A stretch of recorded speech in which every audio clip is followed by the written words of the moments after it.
Maître Gims azali ko représenter biso na Congo, nation pe mokil mobimba.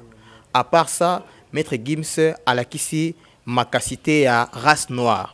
Parce que auparavant, il y a toujours que Bamindel ne bandait ko dominer biso. Mais Maître Gims azali le poso moyindo pe asungi biso et lelo azali parmi bateau azali ko ça la ouverture, il y a l'hymne national na niveau ya Qatar ya Coupe du monde, azali vraiment et c'est un makas pour na biso. Et dans des dégâts, pour tout le monde qui a changé, il y a quand il y a tout un peu fafali. Donc, en malo, Coupe du monde, Congolais Pégaga. Donc, il y a la fierté. Donc, c'est toujours les Congos qui gagnent. C'est les Congos qui gagnent. C'est les Congos qui gagnent. Beaucoup de chapeaux, mais il y a Maître Gims pour Azali fierté à Congo. Donc, Azali représentant à niveau international. À partir, donc oui, c'est l'ambassadeur de la culture congolaise, donc Azo défendre Bendele Yamboka, donc beaucoup de chapeaux mingi, donc tu as souhaité que l'événement est Kamalamu et ça la récite. Pour être donc tu as une capacité na Maître Gims Zaranango, donc c'est un chanteur oyo par hypocrisie, mais à défendre la musique n'est pas allé. Donc tu as battu que pour nous avoir na yolo non, mais Maître Gims on est là à yébi musique. Donc, tous les fans pour Aïbi Moussala. Donc, tu vas porter beaucoup de chapeaux. Donc, l'événement, il y a Qatar à la récite. Donc, c'est ça, Rabino. Conseil au Grand Européen plus Nabane Yolo, lobby tozala un peu concentré et topé sagnon c'est pas Tanzambé pour Tanzambé a inspiré ba ma kambia malonga pourtant ba robima ba sala elo kuma malamu o eko déranger presque mo kilmo bimba parce que Maître Gims azali kaka na France té na minute comme mondial et surtout qu'azali mwana ya Yolo ya ndaku et azali mwana ya makila biso RDC donc si on peut ça c'est qui moi tout le contrôler, attends la canne, tu as pu éliminer. Fallait aller qui wana, allons tu vas souci wana. Donc la canne tu as éliminé. Fallait aller qui habite qui wana. À représenter. À représenter Mboka. Bon, éliminer. Tu vas mettre Gims. N'engue moi donc Congo, tu dois bénir la musique.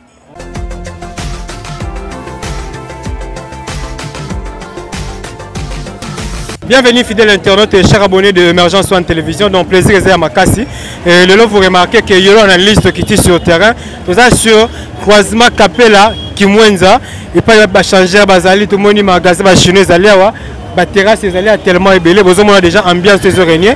Donc tout ça le samedi, le 19 novembre déjà awa na niveau de la République démocratique du Congo na kati ya Kinshasa et ce qui est là sur le terrain c'est parce que demain c'est le début il y a Coupe du monde au Wapi et Robert à niveau il y a Qatar et ça organisé na niveau ya Qatar et malheureusement RDC Zali représenté malheureusement RDC Zali éliminé et Maroc Moutou a représenté Afrique parce que Maroc n'est pas éliminé qui biso.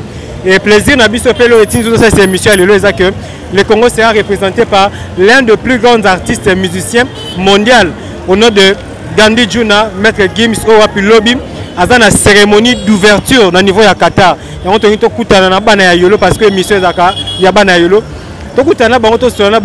Et pour la toute première fois, Yolo RDC ils allaient représenter à niveau et surtout la grandeur où il y a Coupe du monde. L'impression na bango et puis le sentiment na bango ils ont une attaque à Zamona Yolo. Donc un grand merci vraiment. Nabino bandeko bozo na biso pe po pesa biso confiance na pesi vraiment bino merci. Restez toujours branchés. Donc interviewer peut trop solo na bandeko bana Yolo, ba mi ko expliquer biso. Et ba détail ezabwe. Lobby cérémonie d'ouverture ya Coupe du monde déjà au banda partir à 16h20, 15h20 GMT na niveau ya Qatar et sous cérémonie d'ouverture wana ekozala ba musicien baza ebele ba prestaki pona ba chanson wana ya Coupe du monde aux Ali il y a Coupe du monde donc parmi aux bazaki sélectionné Maître Gims dans la carte il y a plein de artistes hein, et Maître Gims enregistré qui sont mokona portoricain on il y a Ozuna azali chanteur portoricain au basaki featuring na Maître Gims au bayemba qui chanson ya Arbo qui signifie na ki Qatari bienvenue donc une très belle chanson pour la Coupe du monde et pour la cérémonie d'ouverture donc bana yolo baloba boyoka bango bino. Bonjour. Bonjour, papa. Oui, l'autre on a Yolo parce que vous avez émission bana Yolo analyse, l'émission est allée partout à travers le monde. Et lobby déjà cérémonie d'ouverture où rapidement la Yolo pour Fungola Masolo, la Coupe du monde Maître Gims et vraiment la Yolo sentiment les années comment on a Maître Gims, comment on a Yolo pour ça ma ramamine né. Bon, vraiment il y a liboso dans les années 5 il y a ouverture, il y a Coupe du monde, ba benga mwana ya mabele. Akende ko inaugurer yango. Mais ezali eloko ya munene de pour Maître Gims asalaka déjà ba biloko ya minene déjà. Alors azar artiste ya munene asalaka biloko ya minene déjà. Donc ezaka juste complément. Akei souhait na biso ezali ya développement et surtout ya ba artiste na biso ya Yolo. Net ye azamutu ya train oyo remplacer ba papa. Bavelai, Bapebele, na papa na Echanana. Ndenge a remplacé Bango, na monde où on a un niveau international. Azako incarné, Ezali et Sengwe Bele Oyo, biso Zalakanango. Petozana beaucoup plus na ba, disons, na ba organisation na biso, tozana ba sujet, mais tout ok, tozo la stango ya koya, pour que to lukato développer sur ma communauté. Pour Eze Sengo d'abord, il y a monde. Deuxièmement, il y a Afrique. Beaucoup plus il y a Congo. Biso na base molandi là, donc base ya Capella. Parce que on a Capella. Base ya Capella. Oza base ya Capella, mais ngana etoza venir moko. Ngai na etoza venir moko. Mais base ya Capella, base molandi là. Donc tu souhaiter vraiment ba bonne chose. Oui, RDC a représenté mais culture congolaise déjà représentée par Maître Gims. Ce conseil nous fait ça dans Congolais par rapport à la Coupe du monde nous été na n'engé peut être éliminé et conseil nous fait ça par Congolais. Quel esprit ni bataille dans la Coupe du monde. Non, RDC allé représenter RDC représenté mais Gims ndé accueilli ko inaugurer accueilli ko représenter par artiste. Vu qu'il a représenté par artiste, on les alliés conseil na ko pesa na ba Congolais. Tout soutenir l'équipe de l'Afrique. Beaucoup plus. Biso peut tous en a besoin que la coupe wana et y a en Afrique. Souhait n'a pas été bon. Merci. Ok, merci beaucoup. Et comme je le disais tout à l'heure que tous en a quatre résidence familiale, donc comprenez vraiment que Maramboyo Salema Awa, Misali Salema Awa, bazo bongisa vraiment parce que Oeza résidence Morobo et Bota artiste et puis Miss artiste à Mouneni à monde doit représenter la République démocratique du Congo et pour vous rappeler, à titre de rappel, il y a aussi monsieur l'ambassadeur culturel et puis a représenté Mboka partout à travers le monde, à travers sa musique. Et juste à côté, nous avons accompagné un membre de la famille, il y a Maître Gims, Oyo, déjà à quoi s'est présenté. Bonjour frère. Bonjour. Oui, merci d'abord à l'accueil et surtout à temps au accordé Bisso. Et les émissions Yolo analyse les émissions à Bana Yolo. Et vu que demain, c'est déjà la cérémonie d'ouverture de la Coupe du Monde et que nous serons représentés par l'artiste Gims. Yangotobi Lelo, Tokomanan Awa, na fief ya Maître Gims et Tokutana Penabino, Nzamba Sali Glace, Tokutana Penayo Yambibiso. Et premièrement, on s'est présenté le Bosso et Mandokoto Bazotala. Bon, merci beaucoup. Kombo Nangai, ingénieur qui faisait tout la Geoffrey. Nazali parmi les neveux à Maître Gims. Donc, Ngai Ndem Nazo Kosal Sabamisala en résidence familiale.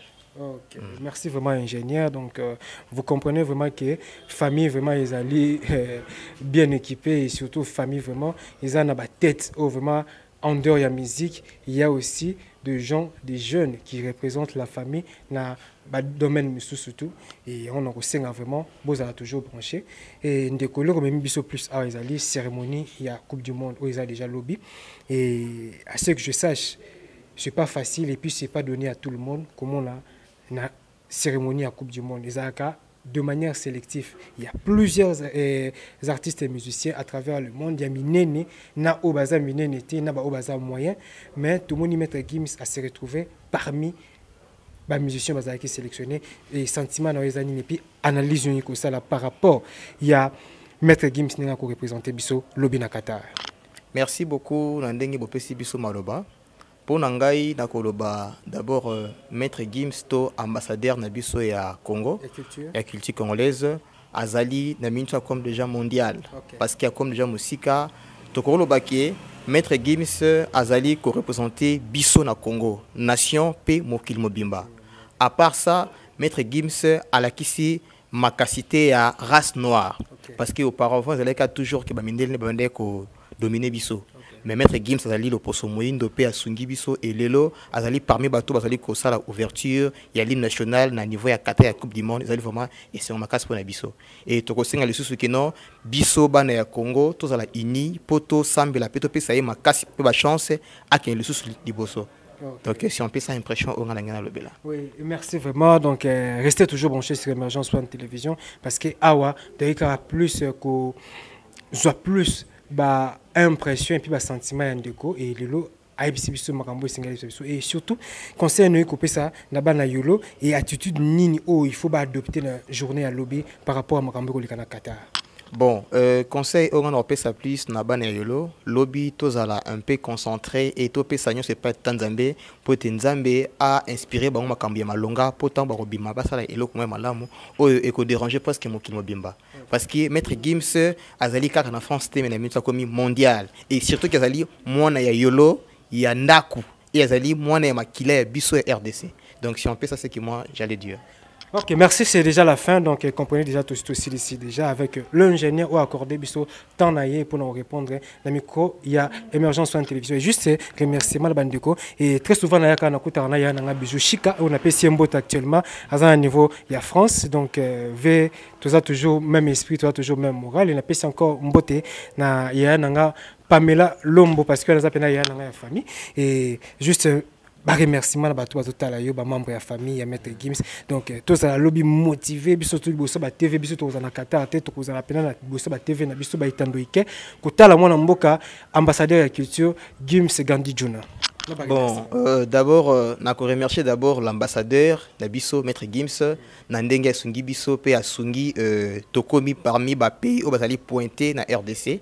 Et donc, à Tomoli qui était un moka.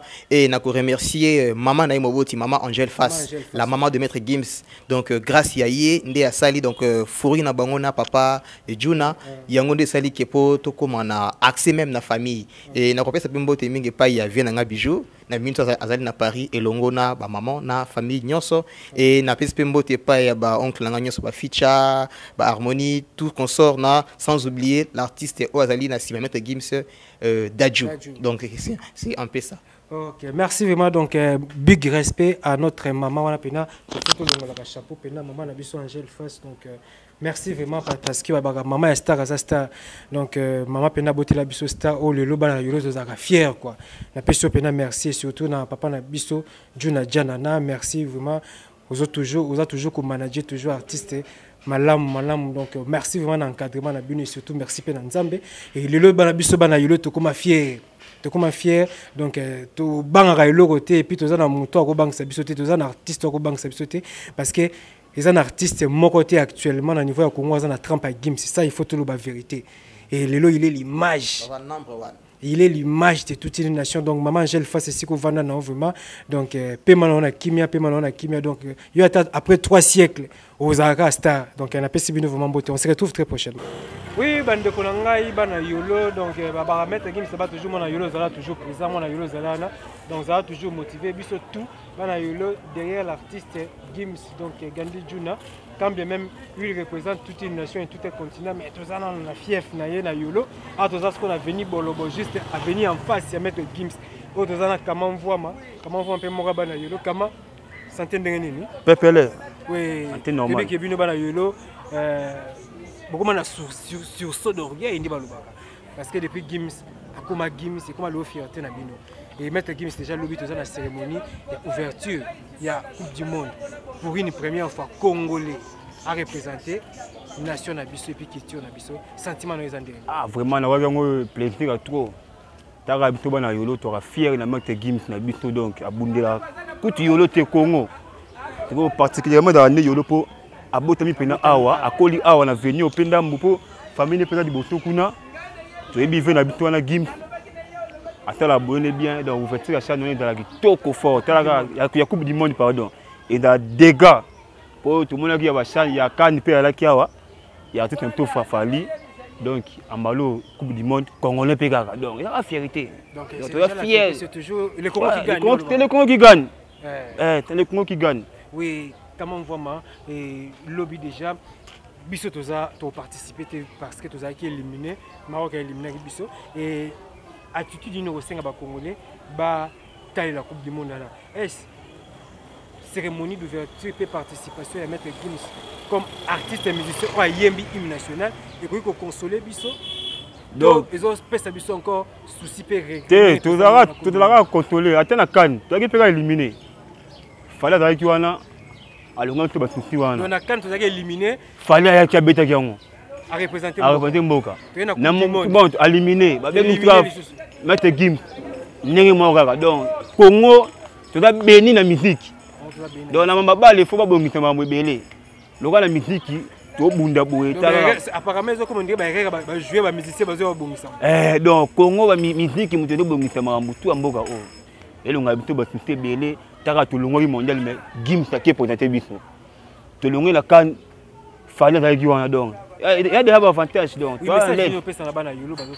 Donc bana yolo par rapport à la coupe du monde pendant les obéta. Donc bana yolo les leçons ils ont tiré et surtout concernant paix makambo ya évolution il y a sport na biso. Donc ba yolo talaka bito to ba yolo to beta tete na mettre Gims donc tant que moi da Gims moi déjà yolo de cette année déjà.